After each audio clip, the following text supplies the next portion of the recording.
In this video, we're going to be looking at two things actually. The first thing we're going to look at is going to be measure, and the second thing we're going to look at is the coordinate systems within ArcGIS. Now, the thing is, I wanted to make the two separate things into two separate videos, but I couldn't find a way to separate these two. So this is going to be a long video. Sorry about that. So let's begin without any delay. First, we're going to take a look at the measure tool, which is just right here. If you click it here, a window will pop up, and then you have the ability to measure lines, you have the ability to measure the geometrical area, and so on. First, let's take a look at line. So you choose line, and then you have to choose a single place to another. Before I can do that, I'm zooming in here. There you go. Now it's an island, as you can see here.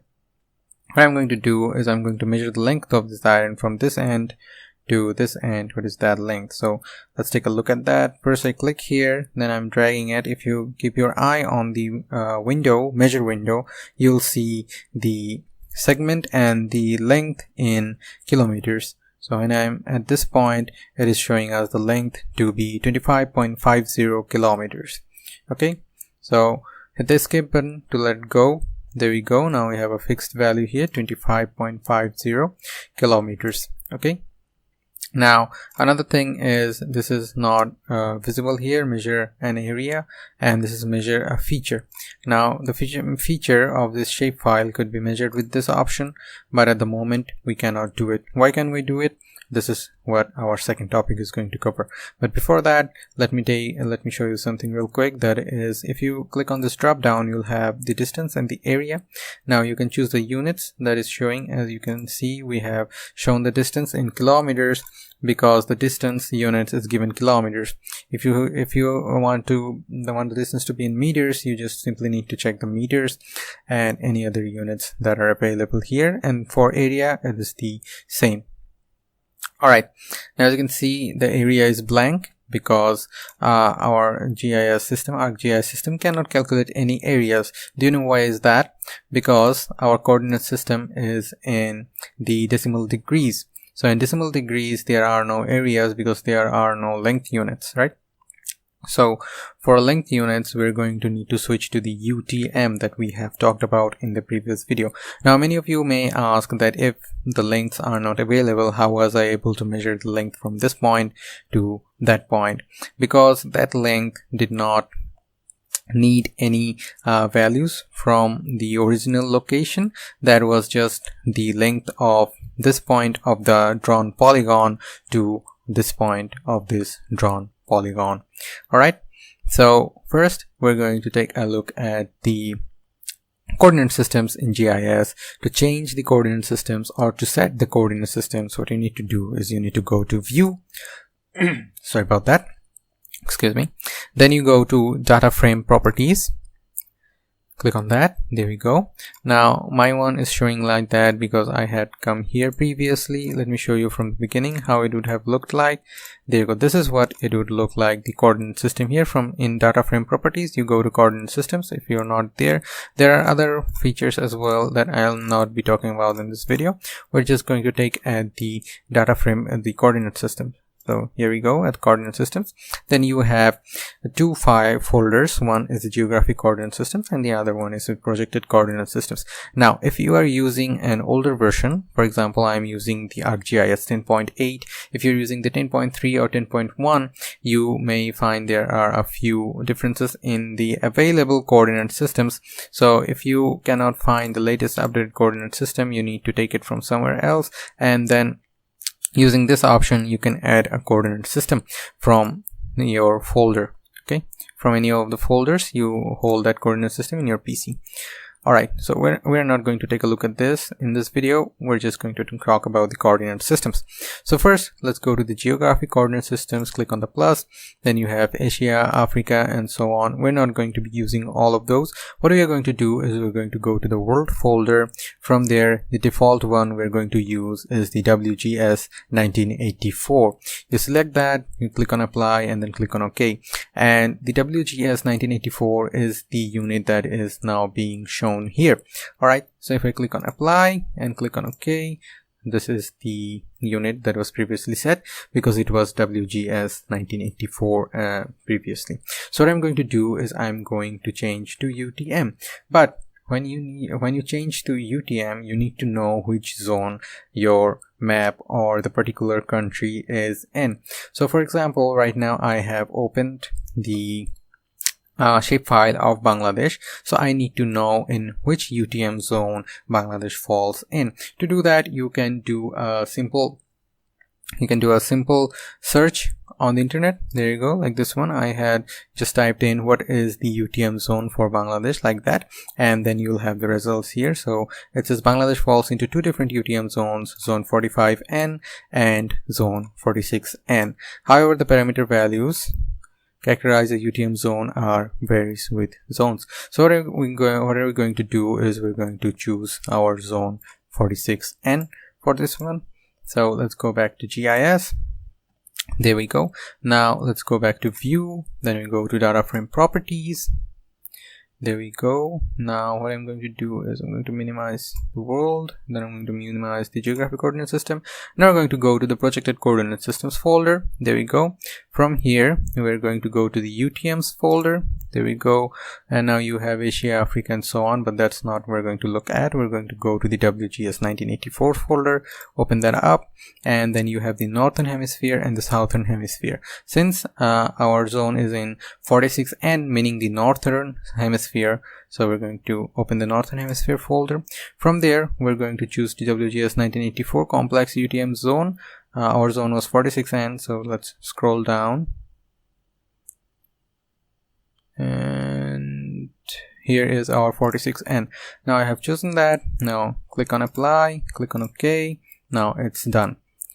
It's supposed to be done. Where's there's still decimal degrees. Let me do it once more. Sorry about that. There we go. Here's our WGS 45. Apply and OK. Alright, let's see if it works or not, even though it's showing decimal degrees still here. Alright, first let me take the measure tool. Yes, it's going to work this time. So the last time we weren't able to see the area. Now as you can see, the area is available because our unit system is now in the UTM system, so it will have the measurements of kilometers, meters, and so on. So let's take, we have seen the line of measure. Now we're going to see the polygon of measure. So what you want to do is, suppose you have a study area right here selected by a few points at certain places. So what we're going to do to measure that specific area, we're going to draw a polygon of that area. There you go, 1 point, 2 point, 3 point, and 4 point. There you go. And then you hit the escape button, and as you can see, that particular rectangle had a perimeter of 397 kilometers and an area of 9,813 square kilometers. And here's the segment. Alright, now I'm going to cross that, cut that, and then what we're going to do is we're going to use this one. It is called measure a feature. Now when you do that and then click on a polygon, it is going to give you the perimeter of that polygon and the area of that polygon. And since this polygon is a perfect shape representation of the country Bangladesh, it is showing the area which is 139,846.24 square kilometers in kilometers, and the perimeter is also given here. Now let's see if the calculation was accurate or not, which will also tell us if the drawn polygon was drawn accurately or not. So let's go back to our browser and let's type in what is the area of Bangladesh in square kilometers. Hit enter. As you can see, the total area is 147,570 square kilometers, and here we have 139,846 square kilometers, which is close but not completely accurate. Okay, so you can say that the drawn polygon had some errors to it, but it is the best available polygon I have right now. Okay, so that was it for this video. I hope I was able to keep the video short, and if some of you find me talking very fast, you can always go to settings to slow down the speed of the video. And if some of you find me to be talking very slow or showing very slow, you can do the same thing to speed up your video up to 2x speed. So that was it for this video. Thank you very much for watching, and I hope you got to learn something new. I'm sorry, I made a mistake. So the mistake was that I used the sum right here. Let me just close that up. So when I used this one, I just used it on this polygon of Bangladesh. First, let me just remove that. This polygon of Bangladesh, but it has other polygons here as well. As you can see, it has other polygons here as well. So the measurement that was shown on the internet and the shapefile was not wrong. Alright, so the shapefile is pretty much accurate. Now, what other thing I did not forgot to show you is the sum. So we're going to take a look at the sum function. So let's click this on. Now if you have two polygons, like I have two polygons here, let's go to zoom extent. This is the polygon of India, and here's the polygon of Bangladesh. Well, these are also the polygons of India, but I'm not going to be measuring them. What I'm going to measure is the area of this polygon and the area of this polygon, the sum of them actually. So to do that, we're going to use this option, measure a feature, but this time we're going to turn on the sum button. Alright, now at first let's measure this polygon here that represents Bangladesh, most of Bangladesh. Sorry about that. There you go. Now it is showing the area 139 as we have seen previously, square kilometers, and the sum area is 139 as well.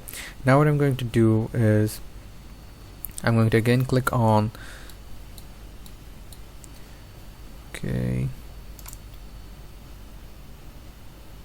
well, it happens if you have a low configuration PC like my one.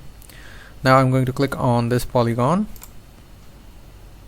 I hope it takes in my click. I'm so very sorry about this. Alright, it seems it took in my click. Alright, now here you can see the current area of the polygon that I have just selected, and then you have the sum of areas, the area of this current polygon and the one that I had selected previously. So that is how the sum button works along with the other buttons. I'm just showing you for the measure feature button, but you can also do it for the measure a line function and measure an area function as well. Now if I turn off the sum will no longer be valid. So before we can do that, I have to clear. So here we go. The sum is no longer valid. It is just showing the measure an area option here. So that was it for this video. I'm sorry, previously it wasn't it for this video because I made a mistake and I forgot to show you another feature. I'm extremely sorry about that, but thank you very much for being patient. Thank you. If you have found the video to be useful, please like and consider subscribing to the channel, as it will enable me to make more videos like this one. Thank you.